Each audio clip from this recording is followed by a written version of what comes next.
අද පාඩම ව්‍යාපාර අරමුණු. ඇත්තටම ගත්තහම ළමයි ව්‍යාපාරවලට වගේම ව්‍යාපාර වලින් භාණ්ඩ හා සේවා ලබා ගන්න පාරිභෝගිකයන්ට අරමුණු තියෙනවා. හරිද? අපි ඒකත් කතා කරමු. දැන් මෙහෙම හිතන්නකෝ. අරමුණු ගණනාවක් තියෙනවා. ඒ අරමුණු මම මෙතන සඳහන් කරලා තියෙනවා. කියන්නේ ව්‍යාපාර අපේක්ෂා කරන අරමුණු. ඒ වගේම පාරිභෝගිකයන්ට අරමුණු තියෙන්න පුළුවන්.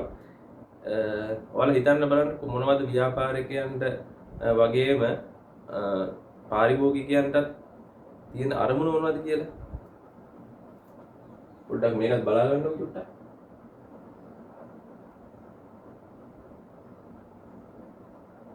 ඔව්. අපි මුලින්ම කියමු පාරිභෝගික වශයෙන් එයාලට තියෙන අරමුණු මොනවද කියලා. ඔයාලා ගන්න මෙහෙම උදාහරණයක්. දැන් ඔයාලා යනවා ඇඳුම් කඩේකට ඇඳුම් ගන්න.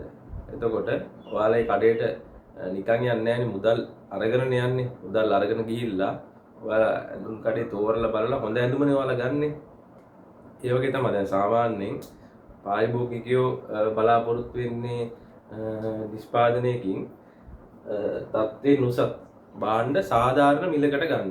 හිතන්නකෝ දැන් ඔයාලා යනවා මාර්ගම ලේඩි ජේකට. හරිද? ඒකේ ඇඳුම් තියෙනවා. ඒ ඇඳුම් වල මිල අනිවාර්යෙන් ඔයාලා බලනවනේ. කියන්නේ මිල ඔයාලට දරන්න පුළුවන් මිලකට තියනවද? එහෙම නැත්නම් ඒ මිලත් එක්ක සංසන්දනය කරලා වෙන කඩේක බඩු ඊට වඩා කියන්නේ වෙන රෙදි කඩේක බඩු ඊට වඩා ගණන් අඩුද?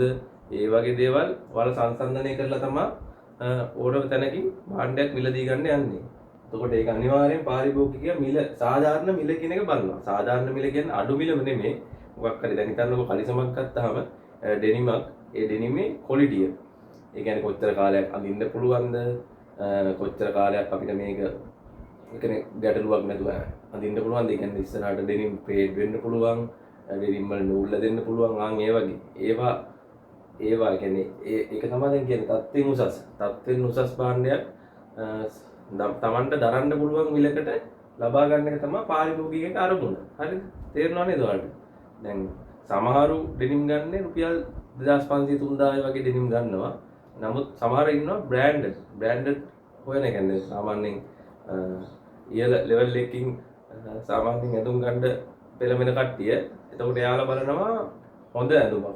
හොඳ එකටත් වඩා ඇත්තටම ක්වොලිටි එක බලන්නේ නේ. ක්වොලිටි කියලා කියන්නේ එයාලට දැන් රුපියල් 3000න් 4000න් ඩෙනිම ගත්තත් ඒකත් ඇත්තටම අඳින්න පුළුවන් නේ, අවශ්‍යතාවය ඉටු කර ගන්න පුළුවන්. නමුත් අර එයාලා ඔක්කොරි බ්‍රෑන්ඩ් එකකට දැන් ගිහිල්ලා ඒකෙන් බලනවා. දැන් එතකොට එයාලට ඒකෙන් වෙන ලෙවල් එකක් මේන්ටේන් කරන්න පුළුවන්ද? ඒ වගේ දේවලුත් බලනවානේ. ඒ තමයි කියන්නේ තත්ත්වෙන් උසස්. Tamanට සුදුසු කියන්නේ Taman ගෙවන මිලට තත්ත්වෙන් උසස් භාණ්ඩ හා සේවා ලබා ගන්න නිෂ්පාදිතය ලබා ගන්න පුළුවන්ද කියන එක තමයි ඒකෙදි බලන්නේ. පාරිභෝගික අරමුණු ඒ විදිහට ඔයාලට මේ මම කියලා දුන්නා. හරිද? ඊට පස්සේ ව්‍යාපාර වලට අරමුණු තියෙනවා. හරිද? ව්‍යාපාර වලට අරමුණු ගණනාවක් තියෙනවා. ව්‍යාපාරයක් ගත්තාම දැන් ඔයාලා හිතන්නකෝ දැන් ඔයාලා කරා යනවා තේ කඩයක්. හරිද? තේ කඩයක් කියන්නේ පොඩි හොටෙල් එකක් ගන්නකො රෝල්ස් පැටිස් තියෙන කිරි තේ වගේ බනිස් ඒ වගේ දේවල් මේ කරන බේකරි අයිටම් මේ තියෙන කඩයක් කරා යනවා කියලා හිතන්නකෝ. ඔයාලා කවදාකවත් ඒ කඩේ බඩු නිකන් දෙන්නේ නැහනේ. එන මිනිස්සුන්ට නේද?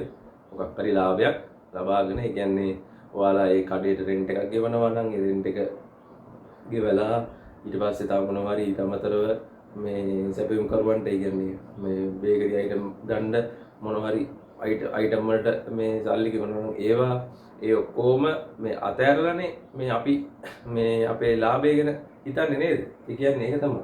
දැන් අපි කවදාකවත් ව්‍යාපාරයක් පොඩි තේ කඩයක්වත් මිනිස්සෙක් කරන්නේ නැහැ ලාභයක් නැත්තම්. හරිද? ඒ කියන්නේ ලාභ නොලබන ව්‍යාපාරයක් තියෙනවා. අපි ඉස්සරහා ව්‍යාපාර සංවිධානයට දේව කතා කරමු.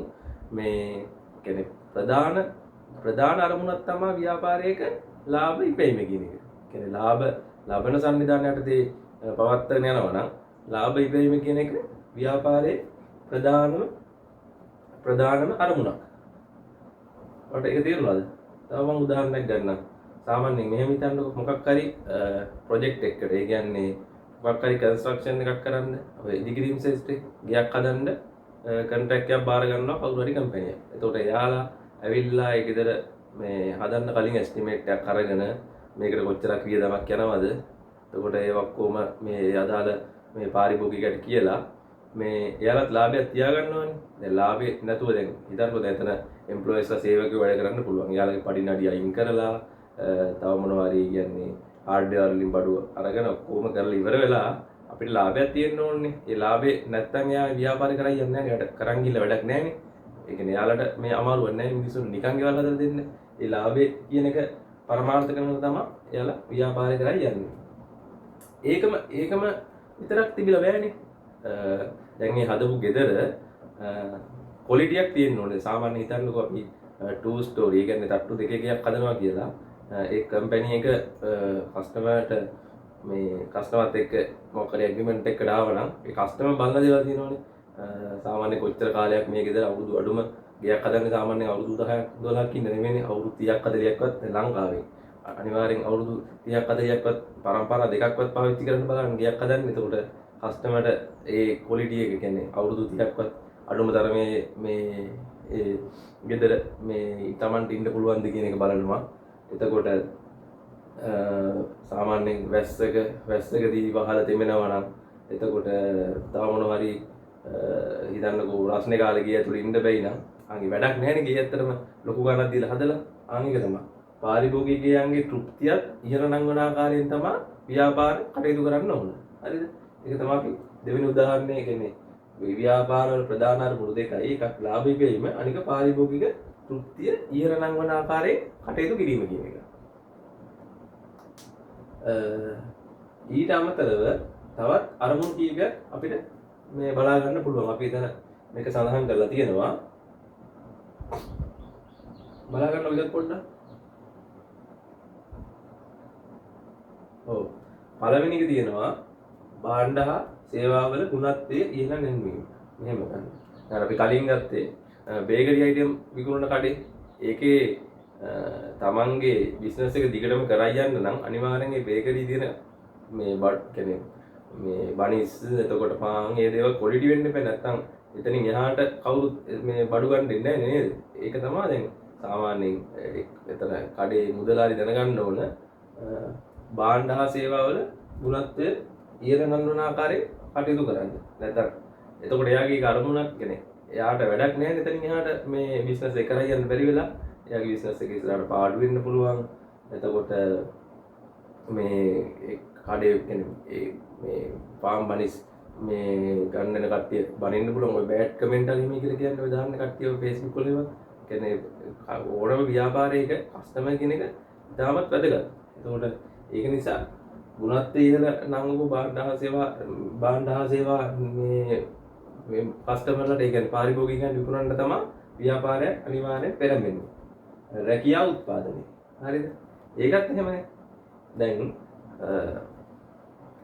ව්‍යාපාරයක් ඇත්තටම මේ පැත්තෙන් ගත්තොත් ලොකු සේවාවක් දෙන්නේ. දැන් හිතන්නකෝ දැන් රාජ්‍ය ආයතනයක ගත්තොත් රැකියාව සීමිතයිනේ. දැන් බලන්නකෝ දැන් ටවුන් එකකට ගියාම දැන් ඔයාලගේ ළඟපාත ටවුන් එකකට ගියත් කඩවල කීයක් නම් තියෙනවද? ඒ කඩවල වල මිනිස්සු කීයක් නම් වැඩ කරනවද? ළමයි ඉස්කෝලේ යවන්න අවශ්‍ය මේ සල්ලිද තමන්ට කන්න බොන්නද අවශ්‍ය දේවල් සියලුම දේවල් ලබා ගන්න මේ ව්‍යාපාරයේ නිසානේ. එතකොට ඒකත් අනිවාර්යෙන් මේ වැදගත් කරුණක් රැකියාව උත්පාදනය කියන එක. ඒ රටක දැන් ඔක දිගට ගත්තොත් එහෙම රටේ ආර්ථිකයට පවා මේ ව්‍යාපාරවල ඍජු දායකත්වයක් තියෙනවා. සේවක සුබසාධනය. ඔව් ඉන්න කියන්නේ කවදාකවත් කැමති නෑනේ තමන් ව්‍යාපාරයක වැඩ කරන කෙනෙක් කවදාකවත් කැමති නෑනේ. දැන් හිතන්න ගාවන්ට් එකක් ගන්නකො. ගාවන්ට් එකේ ඉන්න ළමයි කැමතිද මේ අඩු පඩියට වැඩ කරන්න? එහෙම නෑනේ. එයාලා බලා ගන්නවා. බලන් ඉන්නවා මේ අවුරුද්ද අන්තිමට බෝනස් එකක් හම්බෙයි කියලා. දෙසැම්බර් මාසෙට ඒ වගේ බෝනස් එකක් බලාපොරොත්තු වෙන තමයි ගොඩක් ළමයි වැඩ කරන්නේ. එතකොට එයාලගේ මොකක් හරි හදිස්සියේ දෙමාපියන් කරදරයක් වුණොත් එහෙම ඒවට මේ මොනවා හරි දායකත්වයක් තමන්ගේ ආයතනය පැත්තෙන් දෙයිද? අන් ඒ වගේ දේවල් මේ බලලා තමයි ව්‍යාපාර මේ කටයුතු කරන්න ඕන. ඉතින් මේ කරුණු තුනටත් වඩා ප්‍රධාන අරමුණු විදිහට ගන්න වෙන්නේ අපිට ලාභ ඉපැයීම කියන එකයි පාරිභෝගික තෘප්තිය මේ ඉහළ නංවන ආකාරයට භාණ්ඩ හා සේවා විකිණීම කියන එකයි තමයි ගන්න වෙන්නේ. ඊට අමතරව මම මෙතන මේ තරු ලකුණක් දාලා තියෙන්නේ ලාභ අරමුණු කර නොගත් ව්‍යාපාරද තියෙන්න පුළුවන්. දැන් මෙහෙම ගන්නකො. අපි නිකන් ගමු ඉලෙක්ට්‍රිසිටි බෝඩ් එක. ඉලෙක්ට්‍රිසිටි බෝඩ් එක නේ විදුලි බල මණ්ඩලය දැන් නම් ඒක ප්‍රයිවටයිසේෂන් කරලා තියෙන්නේ. කියන්නේ මේ දැන් ඒ කියන්නේ විදුලි බල මණ්ඩලය විදිහට නෙමෙයි. මේක අපි ඉස්සරහට කතා කරමු. මේ එතකොට ඒක ඔයාලට දැන් හිතන්නකො කරන්ට් එක කියන එක මේ රටේ මිනිස්සුන්ට දෙනවට අමතරව මෙයාලා ලාභයක්ම නෙමෙයිනේ බලන්නේ. කියන්නේ දැන් කියන්නේ මේ කාලේ ගන්න උදාහරණයක්. දැන් මේ කාලේ ඔන් තෙල් ප්‍රශ්න තියෙනවා. එතකොට වහින්නේ නැහැ. එතකොට ඒවත් එක්ක ඒ කට්ටියට දැන් මේ දවස්වල යුද්ධ මැද පිටදී යුද්ධ ප්‍රශ්නත් එක්ක එහෙම මේ මෙයාලට මේ දැන් අපි ලංකාවේ ගත්තොත් එහෙම ගල්ලඟු ප්‍රශ්නිකුත් ආවනේ. ඒවත් එක්ක දෙන්න වෙන්නේ වැඩි මිල. කියන්නේ විදුලිය නිපදවන්න යන පිරිවැය වැඩි, කොස්ට් එක වැඩි. ඒ නිසා මෙයාලා ගොඩක් මේ දවස්වල කියන්නේ ඩීසල් වලින් තමයි මේ බලාගාර මේ වල ජනන කටයුතු කරලා මේ මිනිසුන්ට කරන්ට් එක මේ විදුලිය ලබා දෙන්නේ. එතකොට දැන් එයාලට පාඩුයි කියලා එයාලා මේ හිතන්නකො මෙහෙම දැන් ඩීසල් වලින් කරන එක යාලට පාඩුයි. දැන් මේ දවස්වල ලෝක වෙළඳ පොලේ බොර තෙල් මිල වැඩි වෙලා ඒවත් එක්ක සලකලා මෙයාලා මේ මිනිසුන්ට කරන්ට් එක දුන්නේ නැත්නම් එහෙම රටක් කලුවරේනේ. ඒතකොට එයාලා සමහරක් විට ඒකෙන් කියන්නේ ආණ්ඩුව තමයි කරා යන්නේ පාඩුවක් උනත් ලබලා ඒ ව්‍යාපාර කටයුතු කරා යන්න වෙනවා. ඒක තමයි මම කිව්වේ ලාභ අරමුණු නොගත් ව්‍යාපාරවල තියෙනවා කියලා. අපි ඉස්සරහට ව්‍යාපාර සංවිධාන පාඩම යටතේ ඒක මේ දිගු සාකච්ඡාවක් එක්ක කරා යන්න පුළුවන්. අපි මෙතන ලාභ අරමුණු කර නොගත් මේ ව්‍යාපාරවල විදිහට කියන්නේ කලින් කතා කරේ රජයේ උදාහරණයක් මම ගත්තේ. රජයට අමතරව තියෙනවා සමූපකාර. ඔයාලා අහලා තියෙනවා සමූපකාර බැලන්සර් වගේ. ඒ වගේ ඒකකයක් තියෙනවා අහලා තියෙනව නේද? ඒ සමූපකාරය කියන ඒකකයේ සමූපකාර කියන ව්‍යාපාර සංවිධානවල ප්‍රධානම අරමුණු ලාභ නෙමෙයි. කියන්නේ ඉන්න මිනිස්සු කියන රටේ ඉන්න මිනිස්සුන්ට සාධාරණ කියන්නේ සාධාරණ විදියට භාණ්ඩ හා සේවා සැපීම ඒ වගේ කරුණු ටිකක් තමයි සමූපකාර වල තියෙන්නේ. දැන් හිතන්නකෝ සමූපකාරයක් දැන් ඔයාලා දන්නේ නැතිනේ සමූපකාර සමිති තියෙනවා. සමූපකාර බැංකු තියෙනවා. ඒ වගේ ප්‍රධාන අරමුණ වෙන්නේ ලාභ නෙමෙයි. සාමාන්‍යයෙන් අඩු ආදායම් ලාභී කට්ටිය ඉන්නවා. ඒ කට්ටියට ණය දෙන්න. එතකොට එතනින් ගියාම මොනවා හරි දැන් ඒ පැත්තෙන් හිතන්නකෝ කිරි මේ හරක් ඒ පැත්ත වැඩිපුර ඉන්නවා කියලා. එතකොට ඒ කිරි අරගෙන මේ කිරි නිෂ්පාදනාගාරයක් පවත්වාගෙන යාම ඒ වගේ අපි ඉස්සරහට කතා කරමු ව්‍යාපාර සංවිධානවල යටතේ මේ සමූපකාරවල තියෙනවා කතා කරන්න මේ ගොඩක් කරුණු. එතකොට ඒකත් අපි කතා කරමු. දැන් එතකොට සමූපකාරී කියන එක එහෙම සමූපකාරී කියන එක ගත්තට පස්සේ ඒක ලාභ උපයන්නේ නැහැ. සමූපකාරය එතකොට රාජ්‍යය එතකොට තව තියෙනවා මේ NGO සංවිධාන කියන්නේ රාජ්‍ය නොවන සංවිධාන. ඒවා තියෙන සමහර ගොඩක් ව්‍යාපාර මේ ලාභ ඉපැයීමකින් තොරව මේ කරගෙන යන. ඔයාලට තේරුණා නේද?